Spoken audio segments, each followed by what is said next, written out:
और अब इसके साथ ही नाज़रीन आपको बता रहे हैं कि चिश्तिया में ताज पैलेस मैरिज हॉल में इल्लामा इकबाल होम्यो स्टोर की जानिब से होम्योपैथिक डॉक्टरों के लिए मेगा इवेंट का इनेकाद किया गया है। इसी हवाले से मज़ीद बता रहे हैं हमारे नुमाइंदे डॉक्टर जमील फरीदी।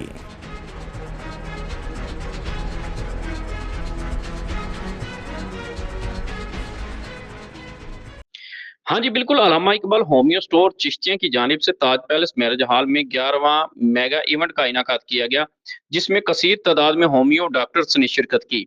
इवेंट का आगाज तलावत कलाम पाक और नात शरीफ से हुआ। इसके बाद तमाम हाजरीन ने एहतरामन खड़े होकर कौमी तराना सुना। इस मौका पर सीनियर होम्योपैथिक डॉक्टर्स ने होम्यो मेडिसन और इलाज पर रोशनी डाली। सेमिनार में मुख्तलिफ होम्यो मेडिसन कंपनियों ने अपनी अपनी मेडिसन के स्टॉल भी लगा रखे थे। इवेंट के दौरान कंपनियों ने सैंपल के तौर पर तमाम डॉक्टर्स को मेडिसिन गिफ्ट की। इस मौका पर मेहमान खुसूसी डॉक्टर शेख अजहर इंतसार ने हाजरीन में होम्योपैथी के हवाले से लेक्चर दिया और होम्यो मेडिसिन बनाने वाले तरीक़ाकार पर भी रोशनी डाली। आने वाले तमाम डॉक्टर साहिबान का इंतजामिया, अल्लामा इकबाल होम्यो स्टोर, बिलखसूस डॉक्टर मोहम्मद असलम जावेद ने शुक्रिया अदा किया और मेहमानों में गिफ्ट तकसीम किए। आखिर में आने वाले मेहमानों के लिए खाने का भी बेहतरीन इंतजाम किया गया था। जी।